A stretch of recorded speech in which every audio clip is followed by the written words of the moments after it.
Hi, everyone, and welcome to this episode of Ask a Death Doula. My name is Suzanne O'Brien. I have an exciting episode today. This woman inspires me, and I have known her for years, and she is a lighthouse.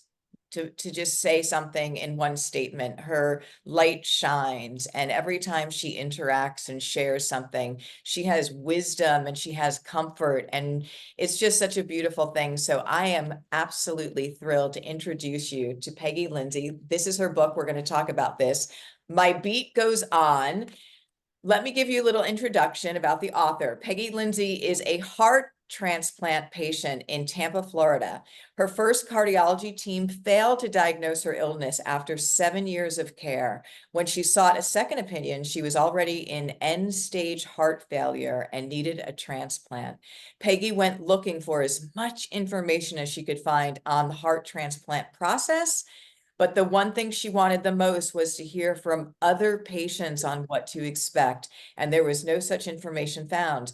So she decided to write this book in hopes that it could help future transplant patients know what to expect firsthand.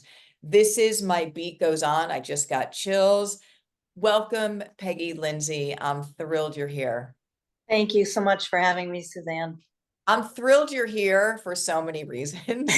Yeah, me too. Here in this, right, exactly. Here in this beautiful journey with us, here to speak on this because, again, I love that you shared, and this is so, so true, is that we want to hear from real people who've gone through this real situation, whatever it is, and how they suggest that we that are coming now navigate it. And when you couldn't find that information, you created it. And I have to tell you, I know what a big lift it is to write a book.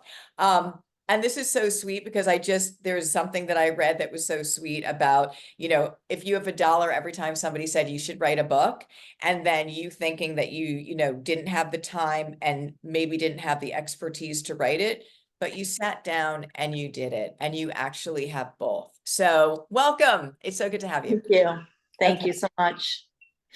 So Peggy, let's start. I read that you do have a family history and your dad had a massive heart attack at 31. So can you start with your journey in the beginning of, your physical relationship with your heart and how that was going? And then let's get into the first, again, area of doctor care that didn't, that did not find out the root cause and left you in this different place. So share how this started, please. Sure. Well, I personally had never had a heart history growing up, but my father, he had heart problems. He had a massive heart attack when he was 31. So we were kind of raised low cholesterol diets and being aware of heart illness. And his parents had his whole side of the family did.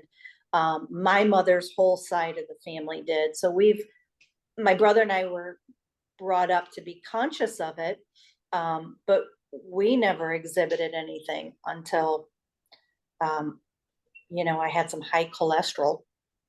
And out of the blue, when I was 51, I went in for a routine doctor's visit. And, we joke that I'm the compliant patient because I follow the rules.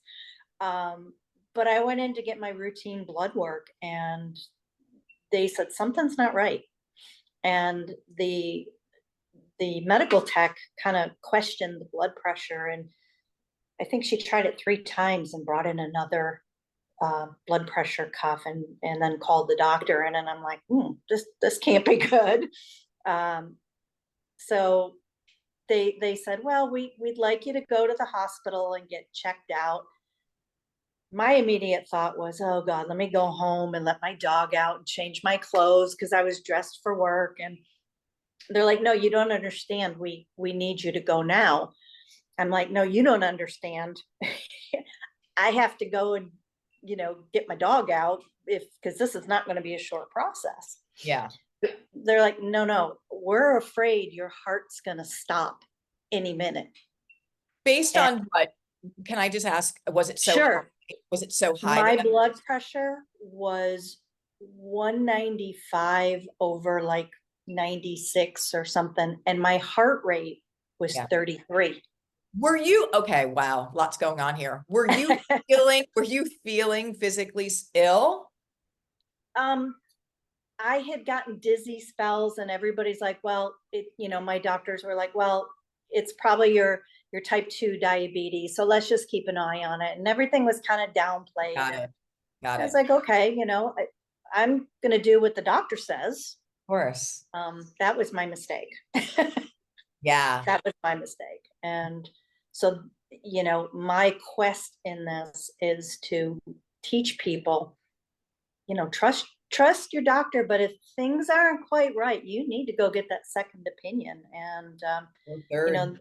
or third, until you're satisfied with the answers you get. I love that, Peggy. Can we just hold that for a minute? Because people Sure. know that you know your body better than anybody, and you know when something is not working. And so don't just take these. And again, we're not trying to ever pinpoint or be negative on what's happening in the world, although we know that our medical system is super challenged right now for multiple reasons.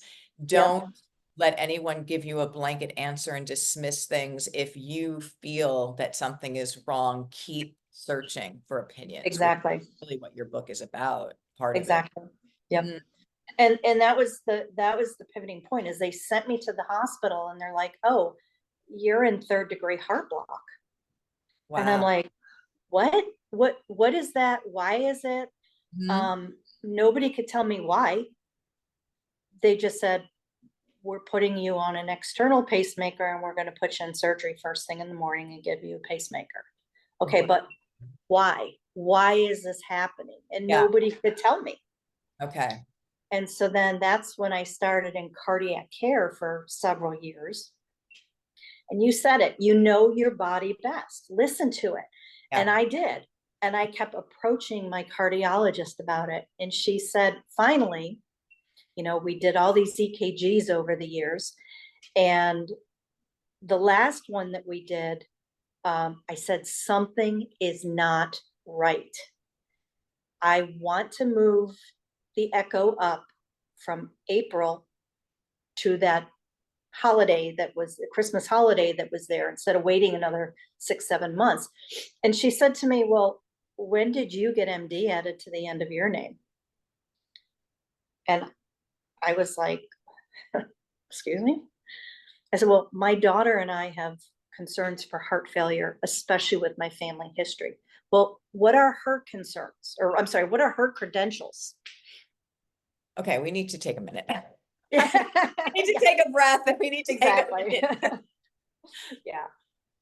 So that's what I faced. And I said, well, her credentials are, she's a PA at Penn Medicine. She's like, well, did she just graduate? Wow. I said, you know what? I really don't appreciate the snarkiness and you're being so rude. I said, my daughter's been a PA as long as you've been a doctor. And quite honestly, I trust her a lot more. Yeah. So that was my light Yeah. bulb going on.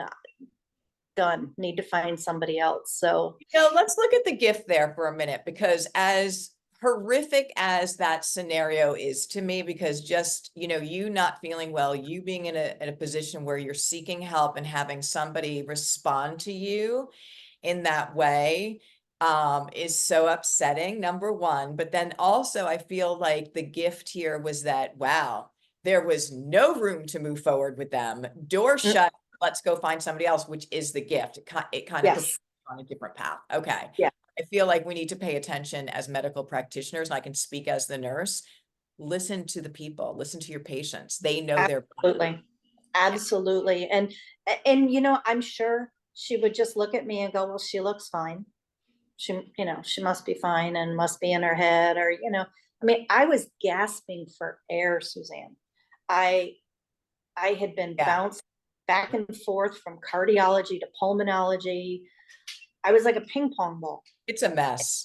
Yeah. And my pulmonologist said, I can assure you, as if you were my family member, this is not a pulmonary issue. Right. Right. And then it was like, well, my problems were all on the right side of the heart, which carries the oxygen. Right. And if you're not getting that, Shortness of you're breath. you're killing your organs, and you've got that shortness of breath. And Yeah. so lo and behold, it was a cardiology problem. And then to get, to have been treated like that by the person I trusted my life with Right. was crazy. Devastating. So, Yeah. okay. So switching gears, that door shuts. What do you do next? Where do you go next? My daughter went in to my patient portal. So I strongly encourage everybody, get to know your patient portal. Yep. Have a backup. If you've got a medical professional in your family, Yeah. let them in on it. Let them Yeah. see it.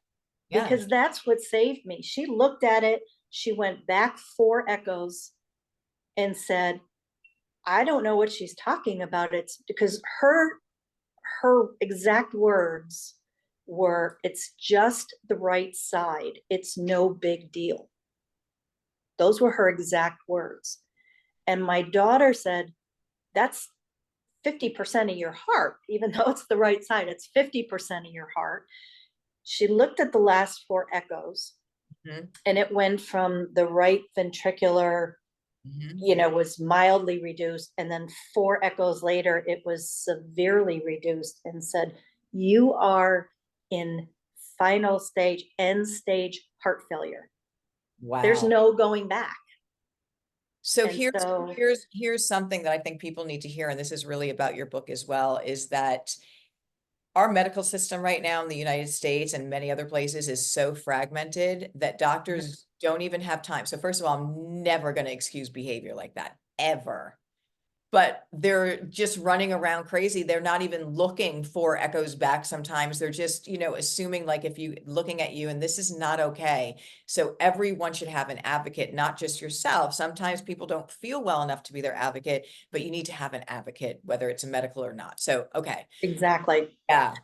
So she is she's one of my healthcare surrogates. Okay. Yeah.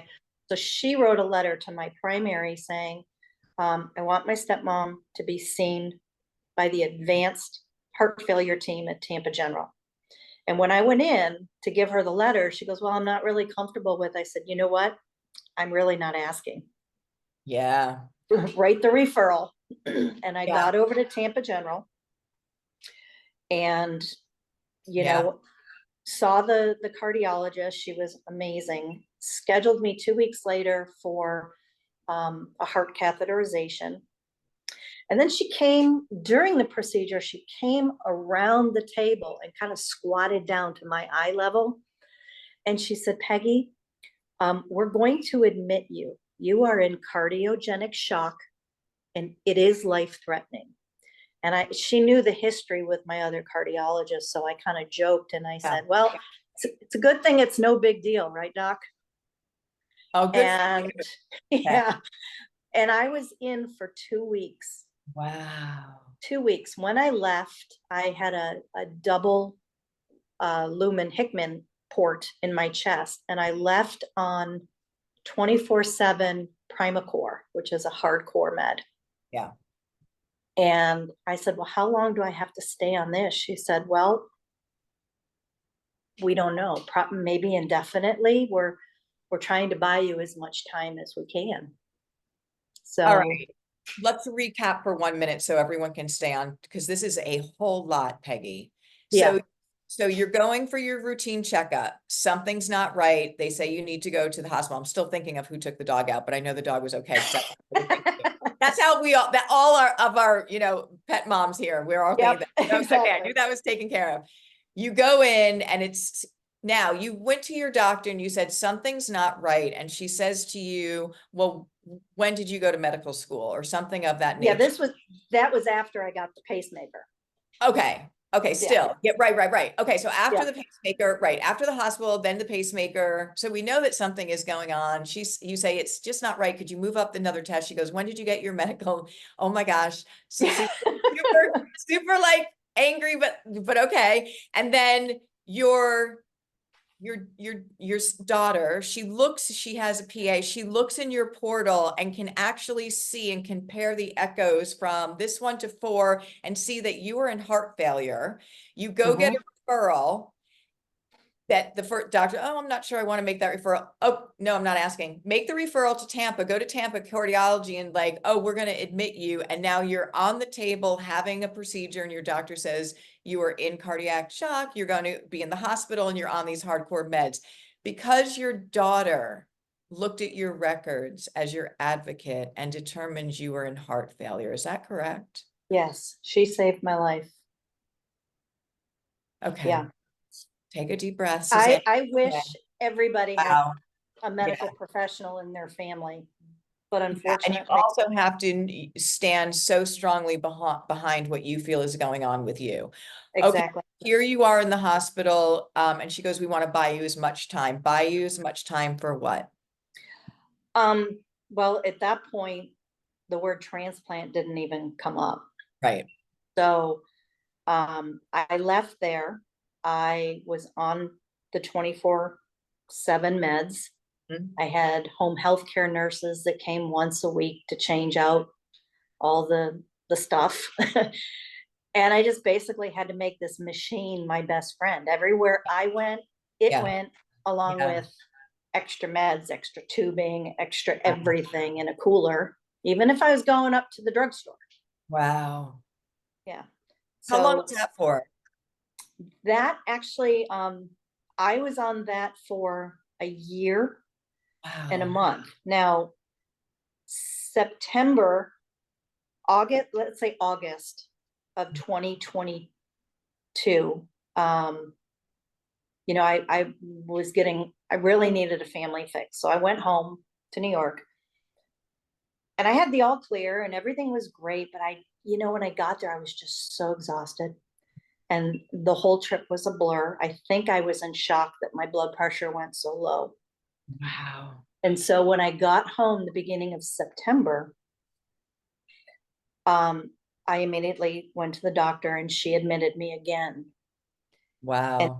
And then she said, okay, so we've pretty much done everything we can with meds. Yep. So now we have to talk transplant. Yep. And I was not going to get it. When that transplant word first came up, when I had the port, and they said, well, might be in your future. I was like, I saw what my dad went through with open heart surgery. Nope, not going to do it. Afraid of the pain. And so my family was like, you know what? You need to do it for us. And so I had a year to think about it, you know. Mhm. And then the doctor said, well, now we've come to the crossroads, you know, do we talk transplant or do we talk hospice? Wow. Those are your So choices. Yep. basically those were my choices. I was end stage, I was failing quickly. And I said, okay, I'm gonna move forward with it. And Okay. boom. I mean, it was like, you know, I met my coordinator within 30 minutes and they were already starting the testing while I was in the hospital, a captive audience. But it took like 6 months to get all of the testing done. Right. Yeah. And I mean, I'm just so grateful to Tampa General because Yeah. had I not gone there, had my daughter not insisted I go there, I would not be here.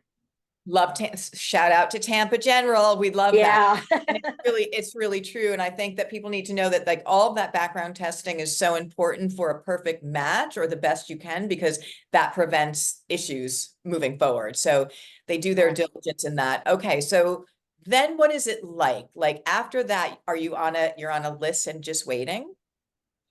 So you have to, at that point, once you've completed all your testing, your file goes in front of the transplant medical review board. Mhm. And so all of the specialists have to kind of give their thumbs up.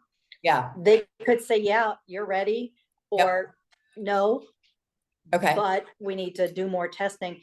And they were all in agreement, without the transplant, I would die. Okay. So everybody gave their blessing. And then I went on the transplant list. And I was concerned because I have B negative blood, which is very rare. Yes.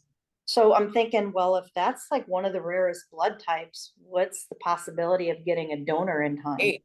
Right. And obviously they can't tell you when. And I was listed for 37 days. That's it. Yeah. We don't work I mean, alone. it was divine intervention. That's Yeah. all I can say. We don't work alone, you know, in this journey. No. Wow. So tell me when you get the call that you have. Okay, so your book, because you went to seek information. And Mhm. I assume all this time when you decided, yes, I'm going to have the transplant, let me get all the information I can, and you couldn't find from first person sources, right? Correct. Okay. Correct. And Yeah. So you so start, I had to kind of wrestle with the fact, okay, do you want to live or do you want to die? yeah. And as a doula giver, I'm not freaked out by death, but I had to know, was I at peace with my own? Yeah. Is it time? Does the doula need a doula? Sure. So, I mean, that's everything that was going through my mind. So then I'm sitting in my lanai on April 5th in the morning, having my coffee. And I get this phone call, and I thought it was my coordinator. And I was waiting for some answers. So I'm like, hey, good morning. And all of a sudden, it's a gentleman. And he said, I'm calling from Tampa General Donor Department. We have an offer for you. Oh, And I'm like, you're who? What? wow. I was like having a hard time processing that. Right. And he said, yes, we have an offer. That's what they call it. They don't say it's a heart for you Right. until the surgeon reviews it and makes sure that it's all Okay. in good Okay. shape. So he's like, can you be here by noon? And it's 9:30. I'm like, yep, of course. So I hung up the phone, and I had to just literally just sit there and Yeah. digest this for a second. Absolutely. And then, call my spouse and say, we got an offer. And it was like, boom, you know? Yeah. Um, so off to the hospital we go, and we're waiting for a room, and our daughter called and said, okay, I'm flying in. Yep. And I was just so grateful at that point. So yeah, all they could tell me was that it was a 30-year-old female. That's it. Yeah, we'll get to that part in a minute because, it's like a full circle of life because when you get a donation of an organ, it's usually because there has been a traumatic ending to somebody's physical life here. Mhm. So there's that one chapter that must be extremely difficult for that family, and then what a gift to you and your family. And I know that you have just been in such a state of grace with where you are in your journey and all the people that were part of it, including this beautiful soul that is contributing now to your journey as well. So Yeah. so I want people to hear this because I know that you were nervous and you said, I'm not doing a transplant at the beginning because I saw my dad have open heart surgery and the pain, and I don't want to go through that. And I want people to realize that really there have been a lot of medical advances on many Yes. different ways. And so what was your experience like in the operation and recovery, if you could? That's a great question. And that's one of the things I cover in the book, because Yeah, as a patient, I wanted to know firsthand, what kind of pain are we talking? exactly. You Yeah. know? And if I knew Yeah. then what I know now, Yeah. I wouldn't have hesitated. Right. Would not have hesitated. And the one Yeah. thing I learned, Yeah. stay ahead of the pain. Yes. Stay That's ahead of it. always. Yeah. Stay ahead of it. Oh, You get your pain meds at 12 and 6. You ask for that breakthrough med at 3 and 9. You stay ahead of on it. top of it. Absolutely. Mhm. Yeah. And that was the pivoting point, because Mhm. my pain level didn't get above a 2.5 except for one time. Amazing. Peggy, Yeah. amazing. And I think I just want people that are hearing this because they're coming from all different journeys, and also just staying ahead of pain when we're caring for our loved ones and ourselves is vital because Mhm. if it gets too high, you can't bring it down. And it's the most missed area and I understand it from families because they're not taught it. So you have Mhm. to be on top of that and stay ahead. So I love hearing that. And how long were you recovering about? Well, this is the miracle part, because my coordinator said, if everything goes well, expect to be in the hospital 4 to 6 weeks. And so I was prepared for that, and I get in there and they said, oh, you'll be intubated for about 48 hours. And surgery it started at like 7 and it went until 11. So it was a very fast surgery. And the doctor said that doesn't happen for everybody, but this was just the perfect heart for you and the perfect fit. Okay. And so they they just were amazed by the progress I made, because I tried to pull the tube out in a matter of hours Yeah. and didn't want it. Yeah. Like, let's get on with this, Yeah. And the next morning they had me sitting up in a chair. Amazing. The next day I started to take little walks. Mhm. By day 5, I was starting to do laps around the unit. Amazing.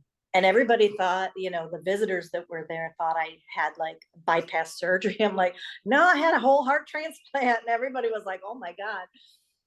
Peggy, you're So, like the poster woman for this. Honestly, my gosh. yeah. And that's great. And so they said 4 to 6 weeks, a week in the ICU. Mhm. And then they sent me up to the transplant floor. And day 15, I went home.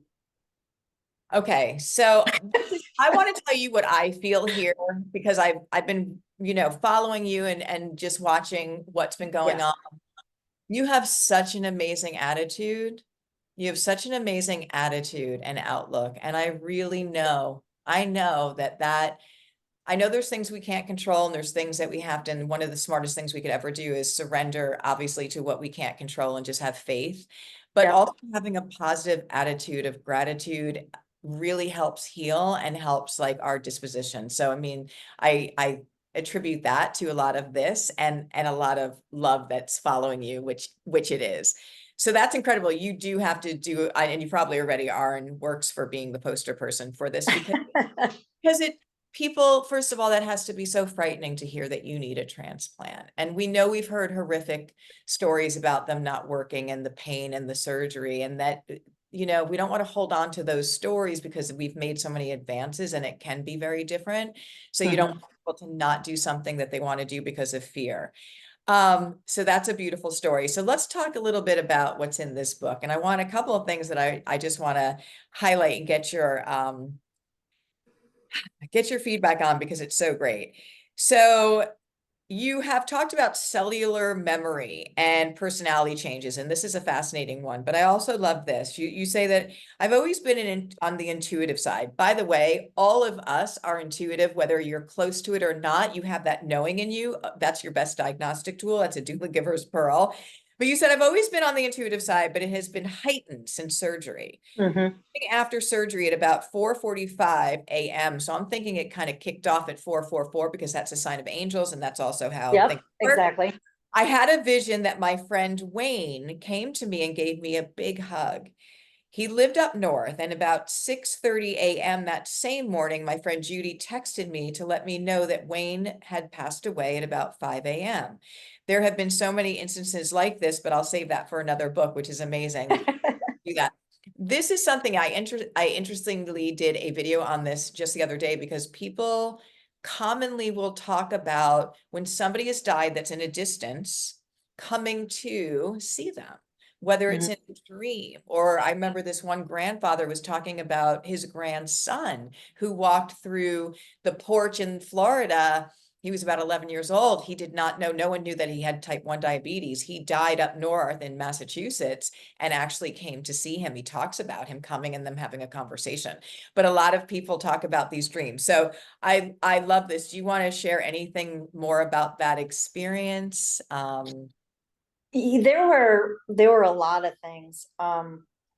When I immediately came out of surgery and they were wheeling me to the recovery and intensive care, I remember it felt like something out of the Twilight Zone. I felt like I was going through this train tunnel with these, instead of beating lights coming at you at 200 miles an hour, they were beating hearts coming at me. And Wow. then I saw this vision of a woman, and I remember it very clearly.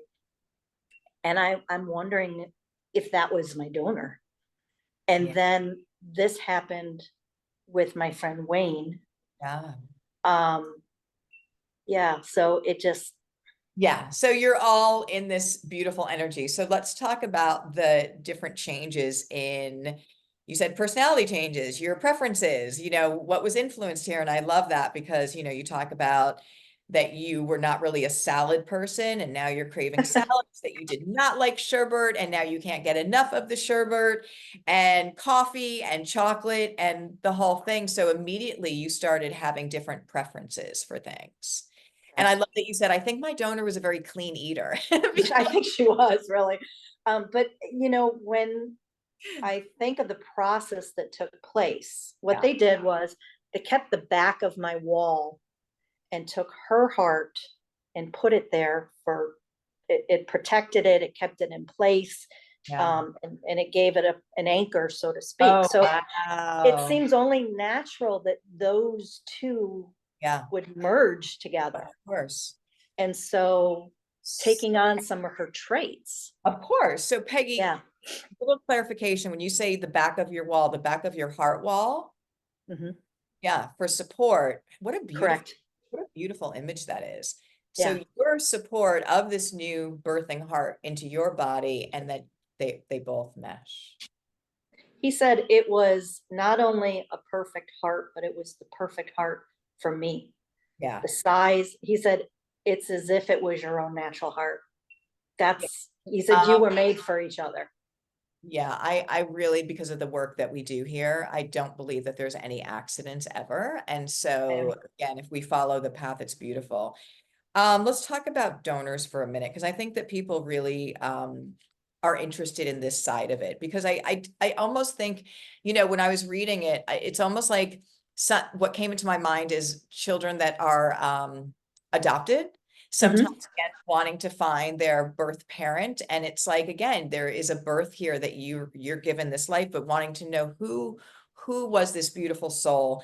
So can you explain to people what that process is on, what you get to know about them? What if you want to go further to find out more? And then I love that you named your heart and gave this a Sure. zone. Yeah. So the process is, when you go in for a transplant, once you say yes, they give you a big folder of reference things. Okay. One of the folders in there is a pamphlet on contacting your donor. Okay. And the family of the donator is given a pamphlet as well. Yeah. And so there has to be like no contact for 1 year. Yeah. It gives both parties the chance to heal and make Yeah. sure that the patient makes it. And obviously, they need time to grieve. Of course. So I wrote my letter and I sent it in to my coordinator, and it goes into the UNOS or UNOS, UNOS file, and it's kept on file. Now, the donor's family has to say, yes, if there's any correspondence, we want to know. If they want to meet, they have to state it in writing. If the recipient wants to meet, they have to state it in writing. And if you both don't agree, it won't happen. Mm. And so I haven't heard anything, and I understand I can't take that personally. They're still grieving, but I wanted them to know what that gift Yeah. meant to me and my family. And if they read it, fantastic. If they don't, I completely understand, and I continue to pray for them. Yes. Yes. And my donor every single day. I love that. I love that so much. And it's really true. It has nothing to do with us on that end, but also, they just need time and people are on their own journey. But I will also say that those intentions you send, that love you send, it gets received. So there's the way in this physical world, and then there's the energetic way, and that is always received, that gratitude. So what did you decide to do with this beautiful heart to make it this beautiful kind of ritual and ceremony of on honoring this wonderful woman who shared her heart with you? Well, it was a very spiritual thing and a very personal thing. And I thought to just refer to her as my donor was just so impersonal. And so she needed a name. And so I named her Gia, which in Italian, it means God's blessings, God's gracious gift. And I thought, that's it. So now, everybody's, oh, how's Gia? Gia's doing great. Peggy 2.0, powered by Gia. Love it. Peggy, you're such an inspiration. What would you say to, let's go blanket statement here. And what would you say to people that are, having issues with their health and they're not getting the answers from their doctors, that they know something's wrong and they're not getting the support they need? What would you say to them? What would you advise them? Get another opinion. Yeah. Yeah. Don't put your trust in the doctor, but don't put all your trust in that doctor. Get another opinion. If you have to, go to a third, go to a fourth, get answers. Yeah. And sooner or later, you're going to get the answers you need. Now, if you get 4 answers all the same, or you get even one answer that's different, then you need to explore that. I love that. And I think intuitively, it's like, we know when something makes sense. And we also know when somebody's saying everything's all right, everything's all right. We know it's not all right. And then the minute that something comes back and it says, oh, this could be it, like there's like this feeling sometimes that you go, like, it's just clarity. So get other opinions, absolutely. And I think, just your example of your daughter having somebody to walk with you through the journey and be an advocate, because many times people are not feeling well. So it's very hard for them to navigate. I love that. You're such an inspiration. What are you doing now, Peggy? Well, let's see. I took the last year to write a book. I just started cycling again. So, yep, I'm back on my bike and getting my exercise. I'm back to doing my art. Love it. And now we're going to start doing some traveling, So, time to live life. Woo! Love it so much. All right, Peggy, tell people how they can get this wonderful book, please. You can get it on Amazon. It's available in the Kindle ebook. It's also available in paperback. And if you go to Amazon.com, you can either search Peggy Lindsay author or My Beat Goes On, Peggy Lindsay. Just look for the bright red book. Okay. And the heart red book. That's right. I love it. We'll have the link down below so everyone can get it. And I want to share, my gratitude to you for just all the positivity you put in the world and continue to do. And this was been such an honor to just read the book and have you as part of the podcast, because we just need to spotlight more of the shine and the love that's available, and everything you just shared about Gia, her family, Tampa General, your family. Like, there's so much goodness here, and we need to talk more about that. So Peggy, thank you so much for being a guest here. Thank you so much for having me, Suzanne. I'm very grateful for all the information that you shared with me as a doula, and it's my way of paying it forward. Thank you so much. I love that. All right, everyone. Thank you so much for listening to this episode of Ask a Death Doula. The link is below to buy her book. If you have any questions, let us know, and we'll see you in the next episode. Thanks, everybody.